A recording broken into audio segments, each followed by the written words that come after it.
Hello, RPFിൻ്റെ പുതിയ ക്ലാസ്സിലേക്ക് എല്ലാവർക്കും സ്വാഗതം. അപ്പോൾ നമ്മളിന്ന് പ്രോഫിറ്റ് ആൻഡ് ലോസ് എന്ന് പറയുന്ന ചാപ്റ്ററാണ് നോക്കുന്നത്. അപ്പോൾ കഴിഞ്ഞ ക്ലാസ്സുകളിൽ നമ്മൾ മിക്സ്ഡ് ആൻഡ് എലിഗേഷൻ്റെ ഒരുപാട് കൺസെപ്റ്റ് നോക്കിയിട്ടുണ്ടായിരുന്നു. അത് കഴിഞ്ഞിട്ട് നമുക്ക് അടുത്ത ചാപ്റ്ററിലോട്ടാണ് പോകുന്നത്.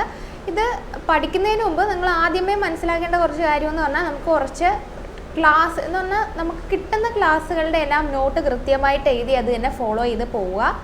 അതേപോലെ തന്നെ നമുക്കിനി ഓണമാണ് എൻ്റെ വരുന്നത്. അപ്പോൾ ഓണം വരുമ്പോൾ നിങ്ങൾ എന്തായാലും കുറച്ച് ബ്രേക്ക് എടുക്കും. ബ്രേക്ക് നിങ്ങൾ മനഃപൂർവ്വം എടുക്കുന്ന എല്ലാ തിരക്കുകളും കൊണ്ട് വരുന്നതായിരിക്കും. പക്ഷേ എന്നാലും നമുക്കൊരു എക്സാം ഉണ്ട്, നമുക്കത് ക്ലിയർ ചെയ്യണമെന്ന ഒരു സ്പിരിറ്റ് നമ്മുടെ ഉള്ളിൽ വേണം. അതുകൊണ്ട് കൃത്യമായിട്ട് എന്ത് ചെയ്യുക, ഫ്രീ ടൈം കിട്ടുമ്പോൾ എല്ലാം പഠിച്ചു പോവാം. ഓക്കെ, അപ്പോൾ ഇതുവരെ ഉള്ള ടോപ്പിക്സ് എല്ലാം നിങ്ങൾ ക്ലിയർ ആക്കി വെക്കുക. എന്നിട്ട് നമുക്ക് ക്ലാസ്സുകൾ ഇടുന്നതനുസരിച്ച് നിങ്ങളത് പഠിച്ചും പോവുക. അഡീഷണൽ ക്വസ്റ്റ്യൻസ് നിങ്ങൾ YCT എന്ന് പറയുന്ന ബുക്കിൽ നിന്ന് നോക്കി ചെയ്യുകയും വേണം. അതേപോലെ മോക്ക് ടെസ്റ്റുകളും എടുക്കുക. മോക്ക് ടെസ്റ്റ് എടുക്കുമ്പോൾ ചാപ്റ്റർ വൈസ് മോക്ക് ടെസ്റ്റ് നിങ്ങളെടുത്ത് പഠിക്കുക കേട്ടോ. അപ്പോൾ ഇത്രയും കാര്യങ്ങളാണ് ആദ്യം എനിക്ക് പറയാനുള്ളത്. പിന്നെ പ്രോഫിറ്റ് ആൻഡ് ലോസ് എന്ന് പറയുന്ന ചാപ്റ്ററിൽ നമ്മൾ കുറച്ച് വാക്കുകൾ പഠിക്കണം. എന്താണ് CP എന്ന് പഠിക്കണം, എന്താണ് SP എന്ന് പഠിക്കണം. അതേപോലെ തന്നെ എന്താണ് മാർക്ക്ഡ് പ്രൈസും എന്താണ് ഡിസ്കൗണ്ട് നമുക്കറിയാം, ഡിസ്കൗണ്ട് എല്ലാവർക്കും അറിയാവുന്നതാണ്. അപ്പോൾ മാർക്ക്ഡ് പ്രൈസ് എന്താണെന്നും പഠിക്കണം, പ്രോഫിറ്റ് എപ്പോഴാണ് ഉണ്ടാകുന്നത്, ലോസ് എപ്പോഴാണ് ഉണ്ടാകുന്നത്, ഇത്രയും കാര്യങ്ങൾ നമ്മൾ കൃത്യമായിട്ട് പഠിക്കണം. ഓക്കെ, അപ്പോൾ നമുക്ക് സ്റ്റാർട്ട് ചെയ്താലോ. അപ്പോൾ ഒരു മിനിറ്റ്, നിങ്ങൾ റെക്കോർഡാവുന്നു. അപ്പോൾ നമുക്ക് സ്റ്റാർട്ട് ചെയ്യാം. ആദ്യമേ നിങ്ങൾ കോസ്റ്റ് പ്രൈസ് എന്താണ്, മാർക്ക്ഡ് പ്രൈസ് എന്താണ് എന്നാണ് ആദ്യമേ അറിയേണ്ടത്. Cost price, marked price, selling price. Okay, ഇത്രയും കാര്യങ്ങൾ കൃത്യമായിട്ട് നിങ്ങൾ അറിയണം. അതിൽ CP എന്ന് പറയുന്നതാണ് കോസ്റ്റ് പ്രൈസ്. അതെന്താണ്? വാങ്ങിയ വിലയാണ് കോസ്റ്റ് പ്രൈസ്. ഇപ്പോൾ ഞാനിപ്പോൾ ഒരു കടയിൽ ചെന്നിട്ട് ഒരു സാധനം 100 രൂപയ്ക്ക് വാങ്ങുവാണ്. അപ്പോൾ അതാണ് എൻ്റെ കോസ്റ്റ് പ്രൈസ്. ഞാനിനി അതിനെ ഒരു 150 രൂപയ്ക്ക് വിൽക്കുവാണ്. അതാണ് എൻ്റെ സെല്ലിംഗ് പ്രൈസ്. അപ്പോൾ ഇവിടെ 100 രൂപയ്ക്ക് വാങ്ങിച്ച സാധനം ഞാൻ 150 രൂപയ്ക്ക് വിൽക്കുന്നു. അപ്പോൾ എൻ്റെ കയ്യിൽ 50 രൂപ ലാഭം എനിക്ക് കിട്ടുന്നുണ്ടല്ലേ.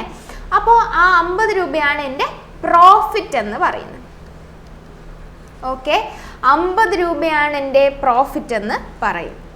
ഓക്കെ, അപ്പോൾ നോക്കിയേ, വേറൊരു കൺസെപ്റ്റും കൂടെ ഇവിടെ ഉണ്ട്, മാർക്ക്ഡ് പ്രൈസിൻ്റെ കൺസെപ്റ്റ്. എങ്ങനെയാണ് മാർക്ക്ഡ് പ്രൈസിൻ്റെ കൺസെപ്റ്റ് യൂസ് ചെയ്യുക? ഇപ്പോൾ സെയിം ക്വസ്റ്റ്യൻ തന്നെ, ഞാനിപ്പോൾ ഒരു കടയിൽ ചെന്നിട്ട് 100 രൂപയ്ക്ക് ഒരു സാധനം വാങ്ങിയിട്ട് ഞാൻ അതിൻ്റെ പുറത്ത് സ്റ്റിക്കർ ഒട്ടേക്കുവാണ്. 150 രൂപയാണെന്ന് സ്റ്റിക്കർ ഒട്ടിച്ചേക്കുവാണെന്ന് പറഞ്ഞാൽ 50 രൂപ ഞാൻ അധികം ഇട്ടിട്ട് സ്റ്റിക്കർ ഒട്ടിച്ചു. എന്നിട്ട് ഞാൻ അതിനെ വിൽക്കുന്നതോ, എന്നിട്ട് ഒരാൾ വാങ്ങാൻ വന്നപ്പോൾ പറയാം 150 രൂപയുടെ സാധനമാണ്, പക്ഷേ ഞാൻ നിങ്ങൾക്ക് ഒരു ഡിസ്കൗണ്ട് തരാം, 15% ഡിസ്കൗണ്ട് നിങ്ങൾ എടുത്തോ, അതിൻ്റെ ബാക്കി എനിക്ക് തന്നാൽ മതി എന്ന് ഞാൻ പറയും.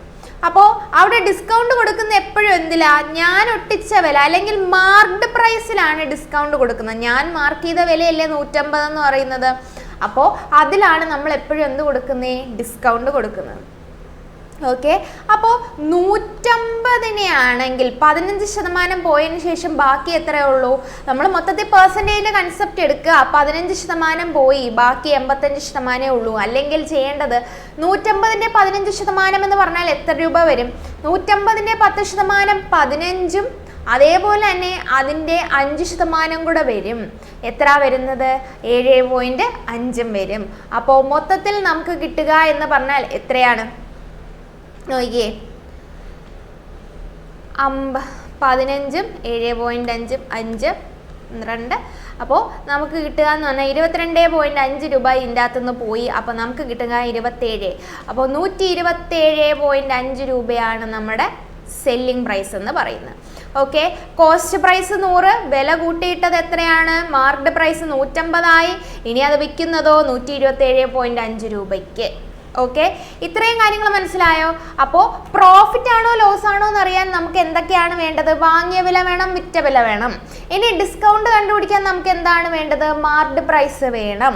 ഓക്കെ, ഇത്രയും കാര്യങ്ങളാണ് വേണ്ടത്. ഇനി നമ്മൾ യൂസ് ചെയ്യേണ്ട വേറൊരു ഇക്വേഷൻ ഉണ്ട്. നമുക്ക് ഈ സെല്ലിംഗ് പ്രൈസിനെ എങ്ങനെയൊക്കെ കാൽക്കുലേറ്റ് ചെയ്യാൻ പറ്റും? ഇപ്പോൾ ഒരാൾക്ക് മാർക്ക്ഡ് പ്രൈസ് അറിയാം, ഡിസ്കൗണ്ടും അറിയാം. അങ്ങനെയാണെങ്കിൽ അയാൾക്ക് സെല്ലിംഗ് പ്രൈസ് കാൽക്കുലേറ്റ് ചെയ്യാൻ പറ്റും. എങ്ങനെയാണ്? മാർക്ക്ഡ് പ്രൈസിൽ നിന്ന് ഡിസ്കൗണ്ട് പോയതിനു ശേഷം ബാക്കിയുള്ളതാണ് സെല്ലിംഗ് പ്രൈസ്. ഇനി ഒരാൾക്ക് കോസ്റ്റ് പ്രൈസ് അറിയാം, അവിടെ ഉണ്ടാകുന്ന പ്രോഫിറ്റ് പെർസെൻറ്റേജ് അല്ലെങ്കിൽ ലോസ് പെർസെൻറ്റേജ് അറിയാം. അങ്ങനെയാണെങ്കിലും SP കണ്ടുപിടിക്കാൻ നമുക്ക് പറ്റും. അതെങ്ങനെയാണ് കണ്ടുപിടിക്കാൻ പറ്റുന്നത്? CPയുടെ ആ പ്രോഫിറ്റ് പെർസെൻറ്റേജ് ലോസ് പെർസെൻറ്റേജ് മാറ്റിയത് അല്ലെങ്കിൽ ഇൻക്ലൂഡ് ചെയ്തതിന് ശേഷം മാറ്റി ചില ക്വസ്റ്റ്യൻ ലോസ് ആണ് വരുന്നതെങ്കിൽ നമ്മൾ അത്രയും നഷ്ടം പോവും. ഇപ്പോൾ 100 രൂപയുടെ ഒരു സാധനം ഞാൻ 10% നഷ്ടത്തിലാണ് വിൽക്കുന്നത് അല്ലെങ്കിൽ ലോസ് പെർസെൻറ്റേജിലാണ് വിൽക്കുന്നതെങ്കിൽ എനിക്കുണ്ടാവുന്ന SP എന്ന് പറഞ്ഞാൽ എങ്ങനെയാണ് കിട്ടുന്നത്? 100ൻ്റെ 10% പോയി, 90% മാത്രമേ എൻ്റെ കയ്യിലുള്ളൂ എന്ന് പറഞ്ഞാൽ 90 രൂപയ്ക്കാണ് ഞാനത് വിൽക്കുന്നത്. ഓക്കെ, CP 100ഉം SP എത്ര വരുന്നത്? 90 ആണ് വരുന്നത്. ഇത്രയും കാര്യങ്ങൾ മനസ്സിലായോ? ഓക്കെ ആണോ? അപ്പോൾ ഇനി അടുത്തത് നമുക്ക് ഇതിനെക്കുറിച്ച് കുറച്ചുകൂടി ഡീറ്റെയിൽ ആയിട്ട് പഠിക്കാം. ഓക്കെ, ആദ്യമേ കോമൺ ആയിട്ടുള്ള ക്വസ്റ്റ്യൻസ് നമുക്ക് പഠിക്കാം. ഈ ക്വസ്റ്റ്യൻ ഒന്ന് വായിച്ചു നോക്കേ. An article is purchased for ₹20 and sold at for ₹25. Find the profit percentage. അപ്പോൾ ഒരു ആർട്ടിക്കിളിനെ ഞാൻ വാങ്ങിയത് 20 രൂപയ്ക്കും അതിനെ വിറ്റത് 25 രൂപയ്ക്കുമാണ്. അങ്ങനെയാണെങ്കിൽ എൻ്റെ പ്രോഫിറ്റ് പെർസെൻറ്റേജ് എത്ര? എനിക്ക് കിട്ടുന്ന ലാഭം എത്രയാണ്? 5 രൂപയല്ലേ എൻ്റെ ലാഭം. അപ്പോൾ ഞാനൊരു ഇക്വേഷൻ കൂടെ പറയാം. പ്രോഫിറ്റ് പെർസെൻറ്റേജ് കണ്ടുപിടിക്കാനെന്ന് പറഞ്ഞാൽ പ്രോഫിറ്റ് ഡിവൈഡഡ് ബൈ CP × 100 ആണ്. ഓക്കെ, അപ്പോൾ നമ്മൾ പ്രോഫിറ്റ് ആദ്യമേ കണ്ടുപിടിക്കുക. പ്രോഫിറ്റ് കണ്ടുപിടിക്കുക എന്ന് പറഞ്ഞാൽ വാങ്ങിയ വിലയും വിറ്റ വിലയും മൈനസ് ചെയ്താൽ പോരെ. ഇവിടെ പർച്ചേസ് ചെയ്ത 20നും വിറ്റത് 25നും 5 രൂപയാണ് എൻ്റെ ലാഭം. ഇവിടുത്തെ ഇക്വേഷൻ എന്താണ്? ഇത് CP, ഇവിടെ SP മൈനസ് CP ആണ് എന്തെന്ന് പറയുന്നത്? എൻ്റെ ലാഭം എന്ന് പറയുന്നത്. ഇനി അടുത്തത് ലോസ് ആണെങ്കിൽ എങ്ങനെ കണ്ടുപിടിക്കുന്നത്? ലോസ് എന്ന് പറയുമ്പോൾ വിറ്റ വില ചെറുതായത് കൊണ്ടാണ്, വാങ്ങിയ വിലയെക്കാട്ടിയും വിറ്റ വില ചെറുതായത് കൊണ്ടാണ് എനിക്ക് ലോസ് ഉണ്ടായത്. അപ്പോൾ എങ്ങനെ കണ്ടുപിടിക്കുക?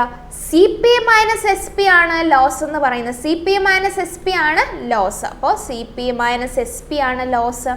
പ്രോഫിറ്റ് പെർസെൻറ്റേജ് എന്ന് പറഞ്ഞാൽ പ്രോഫിറ്റ് ഡിവൈഡഡ് ബൈ CP × 100. എന്തുകൊണ്ടാണ് CP എടുത്തത്? നമ്മൾ എവിടെ നിന്നാണോ കാൽക്കുലേറ്റ് ചെയ്യുന്നത്, പ്രോഫിറ്റ് പെർസെൻറ്റേജ് നമ്മൾ കണ്ടുപിടിക്കുന്നത് ഏത് യൂസ് ചെയ്തിട്ടാണ്? CP വെച്ചിട്ടാണ്. പ്രോഫിറ്റിൻ്റെ കൂടെ CPയുടെ കൂടെ പ്രോഫിറ്റും കൂടെ ചേരുമ്പോഴാണ് SP ഉണ്ടാകുന്നത്. അതുകൊണ്ട് പ്രോഫിറ്റ് പെർസെൻറ്റേജിൻ്റെ equation profit divide by CP × 100 ആണ്. അതേപോലെ ലോസ് പെർസെൻറ്റേജിൻ്റെ equation loss divided by CP × 100 ആണ്. ഓക്കെ, ഇത്രയും നോട്ട് ചെയ്ത് വെക്കുക. അപ്പോൾ ഇവിടെ പറഞ്ഞിരിക്കുന്ന 5 ലാഭമുണ്ട്. 5 അതിൻ്റെ പെർസെൻറ്റേജ്, പ്രോഫിറ്റ് പെർസെൻറ്റേജ് എങ്ങനെയാണ്? പ്രോഫിറ്റ് 5 ഡിവൈഡഡ് ബൈ CP എത്ര? 20 × 100. ഓക്കെ, നമ്മൾ കാൽക്കുലേറ്റ് ചെയ്യുമ്പോൾ എത്ര വരുന്നത്? 25% അല്ലേ വരിക. കിട്ടിയില്ലേ 25%? ഓക്കെ ആണല്ലോ. അപ്പോൾ അടുത്ത ക്വസ്റ്റ്യനിലോട്ട് പോവാം. ഇത് നോക്കിയേ. The cost price of an article is 1440 and it is sell at a price of 1800. What is the profit percentage? ഒരാൾ വാങ്ങിയത് 1440 രൂപയ്ക്ക്, വിറ്റത് 1800 രൂപയ്ക്കാണ്. അങ്ങനെയാണെങ്കിൽ പ്രോഫിറ്റ് പെർസെൻറ്റേജ് എത്ര? പ്രോഫിറ്റ് പെർസെൻറ്റേജ് എന്ന് പറഞ്ഞാൽ ഇവിടെ എത്ര രൂപയാണ് വരുന്നത്? 360 രൂപയല്ലേ വരിക അല്ലേ? അപ്പോൾ 1440ഉം 1800ഉം അവർ തമ്മിലുള്ള വ്യത്യാസം എത്ര? 360 രൂപയാണ്. ഓക്കെ, ഇനി അതാണ് എനിക്കുണ്ടാകുന്ന ലാഭം. അപ്പോൾ ലാഭത്തിൻ്റെ ശതമാനം, പ്രോഫിറ്റ് പെർസെൻറ്റേജ് എന്താ? ലാഭം ഡിവൈഡഡ് ബൈ CP × 100. ഓക്കെ, ഈ 0 പോയി. 36ഉം 144. ഈ 144 എന്ന് പറഞ്ഞാൽ 12ൻ്റെ സ്ക്വയറും, ഇത് 12 × 3 അല്ലേ 36. 12 വെച്ച് ക്യാൻസൽ ചെയ്തു. ഇവിടെ 12 വന്നു, ഇവിടെ 3 വന്നു, ഇതും ക്യാൻസൽ ചെയ്തു. 1/4 വന്നു, 1/4 ഇതും കൂടെ ക്യാൻസൽ ചെയ്ത് 25% നമുക്ക് ആൻസർ വരുന്നത്. ബേസിക് കാൽക്കുലേഷൻസ് മാത്രമേ ഉള്ളൂ. ഇത്രയും നാളായിട്ടും കാൽക്കുലേഷൻ്റെ സ്പീഡ് ഇമ്പ്രൂവ് ചെയ്തില്ലെങ്കിൽ അത് വലിയ പ്രശ്നമാണ്. കാരണം നിങ്ങൾ തന്നെ ഇമ്പ്രൂവ് ചെയ്യേണ്ട ഒരു കാര്യമാണ്. മാത്സ് ഒരാൾക്ക് പറഞ്ഞു തരാൻ മാത്രമേ പറ്റത്തുള്ളൂ. പക്ഷേ നിങ്ങളത് ഒരുപാട് ക്വസ്റ്റ്യൻസ് ചെയ്ത് എന്ത് ചെയ്യണം? അത് ഇമ്പ്രൂവ് ചെയ്ത് ഒരു നല്ല പൊസിഷനിൽ കൊണ്ടുവരിക. അതെല്ലാം നിങ്ങളുടെ കയ്യിലാണ് ഇരിക്കുന്നത്. ഓക്കെ, അപ്പോൾ അടുത്ത ക്വസ്റ്റ്യനിലോട്ട് പോവാം. ഇതിലെന്താ പറഞ്ഞേക്കുന്നേ? Cost price of a cycle is 12,000. അപ്പോൾ ഒരു കോസ്റ്റ് പ്രൈസ് തന്നിട്ടുണ്ട്. പ്രോഫിറ്റ് 30% സെല്ലിംഗ് പ്രൈസ് കണ്ടുപിടിക്കുക എന്ന് പറഞ്ഞാൽ കോസ്റ്റ് പ്രൈസ് പ്രൈസ് തന്നിട്ടുണ്ട് 30% അയാൾക്ക് എന്ത് കിട്ടുന്നുണ്ട്, അയാൾക്ക് ലാഭം കിട്ടുന്നുണ്ട്. സെല്ലിംഗ് പ്രൈസ് കണ്ടുപിടിക്കുക. അപ്പോൾ നമ്മൾ ചെയ്യേണ്ട എന്താണ്, 12,000-ന്റെ 2 രീതി നമുക്കിത് ചെയ്യാം. ഫസ്റ്റ് രീതി എന്ന് പറഞ്ഞാൽ 12,000-ന്റെ 30% നമുക്ക് വേണമെങ്കിൽ കണ്ടുപിടിക്കാം. അപ്പോൾ നമുക്ക് കിട്ടുന്നത് 3,600 രൂപ. അപ്പോൾ അയാൾക്ക് കിട്ടുന്ന ലാഭം 3,600 രൂപയാണ്. അപ്പോൾ 12,000-ന്റെ കൂടെ 3,600 കൂടെ ചേർന്ന് 15,600 നമുക്ക് ആൻസർ ആയിട്ട് വരിക. ഓക്കെ, ഇതാണ് നമ്മുടെ സെല്ലിംഗ് പ്രൈസ്. ഇത്രയും മനസ്സിലായോ? ഇനി അടുത്തത് CP എന്ന്, ഇനി അടുത്ത രണ്ടാമത്തെ മെത്തേഡ് എന്ന് പറഞ്ഞാൽ 12,000-ന്റെ കൂടെ ഒരു 30% ലാഭം കൂടെ ചേർന്ന് വരിക എന്ന് പറഞ്ഞാൽ കമ്പൈൻ ചെയ്ത് വരുമ്പോൾ ആദ്യമേ വാങ്ങിയത് 100%, കോസ്റ്റ് പ്രൈസ് 100% ആണെങ്കിൽ ഇപ്പോൾ സെല്ലിംഗ് പ്രൈസ് എത്ര ആയി, 130% എന്ന് പറഞ്ഞാൽ 12,000-ന്റെ 130% നമുക്ക് SP ആയിട്ട് വരിക. ഓക്കെ, 12,000-ന്റെ 130% എന്ന് പറഞ്ഞാൽ നമുക്ക് കിട്ടുക 120 × 130 എന്നാണ് നമുക്ക് കിട്ടുന്നത്. നമ്മൾ പണ്ടത്തെ ക്ലാസ്സിൽ പഠിച്ചിട്ടുണ്ട്. ലാസ്റ്റ് 2 00 ഇട്ട് കൊടുത്താൽ മതി. അതിനു മുമ്പ് 12 × 13 ചെയ്യുക. 12 × 13 എന്ന് പറഞ്ഞാൽ അടുത്തടുത്തുള്ള കോൺസിക്യൂട്ടീവ് നമ്പർ ആണ്. കോൺസിക്യൂട്ടീവ് നമ്പറിനെ മൾട്ടിപ്ലൈ ചെയ്യാനുള്ള എളുപ്പവഴി എന്തായിരുന്നു, ചെറിയ നമ്പർ എടുക്കുക, ചെറിയ നമ്പറിന്റെ സ്ക്വയർ എടുത്തിട്ട് ഒന്നും കൂടെ ചെറിയ നമ്പർ ആഡ് ചെയ്യുക. ചെറിയ നമ്പറിന്റെ സ്ക്വയർ 144, അതിൻ്റെ കൂടെ 12 ഒന്നും കൂടെ ആഡ് ചെയ്യുമ്പോൾ 156. അപ്പോൾ നമ്മുടെ ഉത്തരം എന്താണ്, സെയിം ആൻസർ തന്നെയാണ് കിട്ടുന്നത്. ഇതെന്തുകൊണ്ട് ഇങ്ങനെ ചെയ്തു എന്ന് പറഞ്ഞാൽ നമ്മൾ പെർസെൻറ്റേജിൽ ഒരു കൺസെപ്റ്റ് പഠിച്ചിട്ടുണ്ട്. A number is increased by 30%. ഇപ്പോൾ ഒരു question, a number 200 is increased by 30%. Then find the final number. ഇങ്ങനെയാണ് ചോദ്യം. അപ്പോൾ 200 എന്ന് പറയുന്ന നമ്പറിനെ നമ്മൾ 30% ഇൻക്രീസ് ചെയ്തു. അങ്ങനെയാണെങ്കിൽ ഫൈനലി ആ നമ്പർ എങ്ങനെയാവും എന്നാണ് ചോദ്യം. അപ്പോൾ എങ്ങനെ ചെയ്യാൻ പറ്റുന്നത്, 200-ന്റെ 30% ഇൻക്രീസ് ചെയ്യുക എന്ന് പറഞ്ഞാൽ നമ്മൾ എങ്ങനെയായിരുന്നു ചെയ്യുന്നത്, 200-ന്റെ 130% നമ്മൾ കണ്ടുപിടിക്കുക അല്ലേ. അപ്പോൾ നമുക്ക് കിട്ടുന്ന ഉത്തരം എന്ന് പറഞ്ഞാൽ 260 ആണ്. അപ്പോൾ 60 യൂണിറ്റ് ആണ് നമുക്ക് ഇൻക്രീസ് ചെയ്തത്. ഓക്കെ, ആ സെയിം കൺസെപ്റ്റ് ആണ് ഇവിടെ യൂസ് ചെയ്യുന്നത്. ഓക്കെ ആണല്ലോ. അപ്പോൾ ചില ഇക്വേഷൻസ് വെച്ചൊക്കെ ഇത് സോൾവ് ചെയ്യും. അത് വളരെ ബുദ്ധിമുട്ടാണ്. അത് നല്ല നേരായിട്ടുള്ള ഒരു അപ്രോച്ച് അല്ല. നമുക്ക് ഒരുപാട് കോംപ്ലിക്കേറ്റഡ് ആവും ക്വസ്റ്റ്യൻസ് എല്ലാം. A chair was purchased for ₹470 and sold at a profit of 10%. Find the selling price. അപ്പോൾ ഒരാൾ ഒരു ചെയർ വാങ്ങിയത് 470 രൂപയ്ക്കാണ്, സെല്ല് ചെയ്തത് എന്താണ്, 10% ലാഭത്തിനാണ്. അങ്ങനെയാണെങ്കിൽ അതിൻ്റെ സെല്ലിംഗ് പ്രൈസ് കണ്ടുപിടിക്കുക. എങ്ങനെയാണ് കണ്ടുപിടിക്കാൻ പറ്റുക സെല്ലിംഗ് പ്രൈസ്? നോക്കിക്കേ, 470, നേരത്തെ സെയിം ക്വസ്റ്റ്യൻ ആണ്. 10% ലാഭമാണെങ്കിൽ 470-ന്റെ 110% നമുക്ക് കിട്ടുക എന്ന് പറയുമ്പോൾ ഇത് ക്യാൻസൽ ചെയ്യുമ്പോൾ 47 × 11 വെച്ച് മൾട്ടിപ്ലൈ ഉള്ള എളുപ്പ വഴികളെല്ലാം ഞാൻ പറഞ്ഞു തന്നിട്ടുണ്ട്. ഫസ്റ്റ് നമ്പർ അതേപോലെ എഴുതുക, ലാസ്റ്റ് നമ്പർ അതേപോലെ എഴുതുക, ഇത് രണ്ടും കൂടെ ആഡ് ചെയ്യുക. 7 + 4 എത്രയായിരുന്നു, 11. ഓക്കെ, ഈ 1 ഇവിടോട്ട് ഇടുക, 1 ഇവിടെ ക്യാരി ആയിട്ട് കൊടുക്കുക, 5 1 7. ഇത്രയും ക്ലാസ്സുകൾ കൃത്യമായിട്ട് കണ്ടിട്ടുള്ള ഒരാൾക്കാണെങ്കിൽ ഇതൊക്കെ എളുപ്പമായിരിക്കും. ഓക്കെ, അപ്പോൾ ആൻസർ എന്ത് വരും, ഓപ്ഷൻ സി ആണ് വരിക. കിട്ടിയോ, കൺസെപ്റ്റ് കിട്ടിയോ? ഓക്കെ ആണോ? അടുത്ത ക്വസ്റ്റിലോട്ട് പോട്ടെ. അപ്പോൾ പ്രോഫിറ്റ് ആണ് തന്നിരുന്നെങ്കിൽ നമുക്ക് ഇങ്ങനെ, പ്രോഫിറ്റ് ആണ് തന്നിരുന്നെങ്കിൽ ഇങ്ങനെ ചെയ്യാം. ഇനി A chair was purchased for $470 and sold at a loss of 10%. Find the selling price എന്ന് പറഞ്ഞാൽ ലോസ് ഓഫ് 10% എന്ന് പറയുമ്പോൾ 470-ന്റെ 10% നഷ്ടമാണെന്ന് പറഞ്ഞാൽ 90%-നാണ് വിൽക്കുന്നത്. ഇതും ക്യാൻസൽ ചെയ്ത് പോവും. നമുക്ക് കിട്ടുക 47 × 9. 47 × 9 63, 6 9 × 4 36, 36 6 കൂടെ ആകുമ്പോൾ എത്ര വരും, 42. 423 രൂപയ്ക്കാണ് അത് വിൽക്കുന്നത്. ഇത്രയും മനസ്സിലായോ? ഇനി അടുത്ത ക്വസ്റ്റിലോട്ട് പോകാം. Okay, A person bought a table for 420 and sold at a loss of 15%. Find the selling price of the table. അപ്പോൾ ഒരാൾ 420 രൂപയ്ക്ക് ഒരു ടേബിൾ വാങ്ങി എന്നിട്ട് അത് സെല്ല് ചെയ്യുന്നത് 15% നഷ്ടത്തിലാണ്. അങ്ങനെയാണെങ്കിൽ അതിൻ്റെ സെല്ലിംഗ് പ്രൈസ് കണ്ടുപിടിക്കാം. അത് വേണമെങ്കിൽ രണ്ട് രീതിയിൽ നമുക്ക് കണ്ടുപിടിക്കാം. സെല്ലിംഗ് പ്രൈസ് അല്ലേ, എങ്ങനെയാ? 420ൻ്റെ 15% നമുക്ക് വേണമെങ്കിൽ കണ്ടുപിടിക്കാം. 420ൻ്റെ 15% കണ്ടുപിടിക്കാനുള്ള എളുപ്പ വഴി എന്ന് പറഞ്ഞാൽ 15%നെ നമുക്ക് 10% പ്ലസ് 5% എന്ന് എഴുതാം. 10%, 420ൻ്റെ 10% എന്ന് പറഞ്ഞാൽ 42. അതേപോലെ 420ൻ്റെ 5% എന്ന് പറയും. 420ൻ്റെ 10% 42 ആണെങ്കിൽ 5% എന്ന് പറഞ്ഞാൽ 42ൻ്റെ പകുതി ആയിരിക്കത്തില്ലേ? ഇതൊക്കെ പെർസെൻറ്റേജ് പഠിക്കണം, കൃത്യമായിട്ട് പഠിക്കുക. 10% പ്ലസ് 5% കൺവേർട്ട് ചെയ്യുന്നത്. ഇനി 10%ന് 1/10 അല്ലേ? 1/10 × 420 എന്ന് പറഞ്ഞാൽ 42 കിട്ടുക. ഈ 10% 42 ആണെങ്കിൽ 5% 42ൻ്റെ പകുതി 21. അപ്പോൾ നമുക്ക് കിട്ടുന്ന ആൻസർ എന്ന് പറഞ്ഞാൽ 63. അപ്പോൾ അത്രയും ലോസിനാണ്, 63 രൂപ ലോസിനാണ് വിൽക്കുന്നത്. 420 മൈനസ് 63. 63 ചെയ്യുമ്പോൾ ലാസ്റ്റ് 7 കാണുമ്പോഴേ ടിക്ക് ഇടുന്നതിന് പകരം ഒന്നും കൂടെ കാൽക്കുലേറ്റ് ചെയ്യുക, കാരണം നൺ ഓഫ് ദിസ് ഉണ്ട്. ഓക്കെ, അപ്പോൾ ഇവിടെ വന്നു 5, 357 തന്നെയാണ് ആൻസർ. ഓപ്ഷൻ എ ആണ് ആൻസർ ആയിട്ട് വരിക. ഒന്നുകിൽ ഈ രീതിയിൽ ചെയ്യുക, അല്ലെങ്കിൽ 420ൻ്റെ 15% നഷ്ടം കൂടെ കഴിഞ്ഞിട്ട് 85%-നാണ് അത് വിൽക്കുന്നത്. ഓക്കെ, ക്യാൻസൽ ചെയ്തു.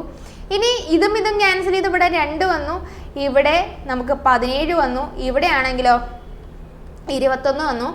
21 × 17 എന്ന് പറഞ്ഞാൽ 210, 7 14. അപ്പോൾ 7 വരും, 5 വരും, 357 നമുക്ക് ആൻസർ ആയിട്ട് വരിക. ഓക്കെ, ഇനി അടുത്ത ക്വസ്റ്റ്യൻ തിരിച്ചാണ് ചോദിച്ചിരിക്കുന്നത്. A chair was sold for 517 at a profit of 10%. Find the cost price of the chair. അപ്പോൾ ഈ ക്വസ്റ്റ്യൻ എങ്ങനെയാണ് ചെയ്യാൻ പറ്റുന്നത്?